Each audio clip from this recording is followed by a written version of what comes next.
পেছনে 100 রওনা দিয়েছে। আমার মেজবারে বকরি পর ডাকাতি করে নিয়েছে, সেগুলো নিয়ে যখন রওনা দিয়েছি 4000 মেঘরা বকরি দুম্বা আমার এই ঘোড়া বকরি দুম্বার পেছনে পেছনে রওনা দিয়েছে। আমি মক্কার সীমান্ত পেরিয়ে মদিনায় চলে এসেছি, সব আমার পেছনে পেছনে। এখন আমি ঘরের দরজায় শতাধিক তার মেঘরা বকরি দুম্বা 400 অস্ত্রাধিক আমার পেছনে রয়েছে। জোরে বলুন আল্লাহু আকবার। এদিক দিয়ে ফজরের আযান ভেসে আসছে মসজিদে নববী থেকে, আসসালাতু খায়রুম মিনান নাওম। আওয়াজ ভেসে এলো, বিলাল হাবশী রাদিয়াল্লাহু তাআলা আযান দিলেন। হযরত আবু বিন মালিক আল-আশআরী রাদিয়াল্লাহু তাআলা বললেন, দেরি করো না, আল্লাহ নবীর কাছে চলো, ফজরের নামাজ জামাতে মসজিদে নববীতে পড়বো। পড়ার পরে নবীজি মুহাম্মদের সঙ্গে তোমাকে নিয়ে সাক্ষাৎ করব, এবং এই যে মেঘরা বকরি দুম্বা 4000 চলে আসছে, 100 উট চলে আসছে, এই ব্যাপারে বিধান কি? এটা আমরা নবীজিকে জিজ্ঞেস করব। জোরে বলেন না সুবহানাল্লাহ, আর জোরে বলেন সুবহানাল্লাহ। ভাইরা আমার, বন্ধুরা আমার, চলে গেলেন মসজিদে নববীতে, ফজরের নামাজ পড়লেন।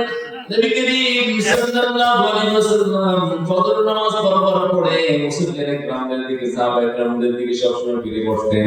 এজন্য আমাদের দেশে ইমাম সাহেব নামাজ শেষ করে, ফজরের নামাজ শেষ করে মুসলিমদের দিকে ফিরে বসে কি বসে না? ধরো ফজর নামাজের পর ইমাম সাহেব মুসলিমদের গ্রামের দিকে ফিরে বসে কিনা? কেন বসে? নবীজি বসতেন, এজন্য হুজুররা বসেন। সুবহানাল্লাহ বলেন। এটা সুন্নাত। নবীজি ফিরে বসলেন, নবীজির নজর পড়ে গেল পেছনের দিকে, সালেম বিন আউফ রাদিয়াল্লাহু তাআলার দিকে, আউফ বিন মালিক আল-আশআরী রাদিয়াল্লাহু তাআলার দিকে, কিতাবতের দিকে। কত কোমল হৃদয়ের নবীজি! আল্লাহ নবী দাঁড়িয়ে গেলেন, সব দুদিকে সরে গেল। নবীজি ওই বাপ বেটার কাছে চলে গেলেন, তারা দাঁড়িয়ে গেলেন।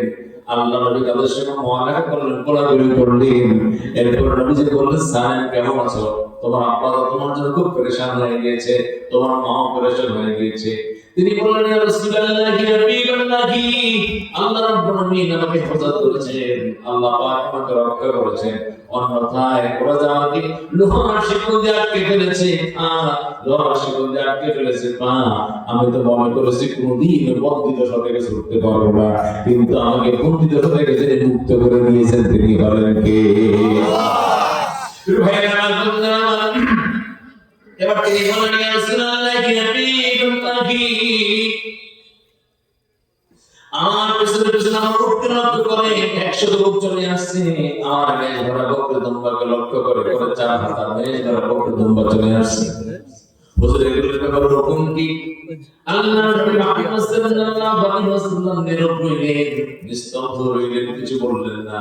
কারণ আমার নবী নিজের থেকে কোনো কথা বলেন না, অভিব্যক্তিক কথা বলেন। আল্লাহ কোরআনে বলেন, ওয়া মা ইয়ানতিকু আনিল হাওয়া ইন হুয়া ইল্লা ওয়াহয়ুন ইউহা। নারে তাকবীর। নবী করিম সাল্লাল্লাহু আলাইহি ওয়াসাল্লাম অভিব্যক্তিক কথা বলেন, নয়ছাড়া কোনো কথা বলেন না। নবীজি একটু চুপ রইলেন, নীরব রইলেন।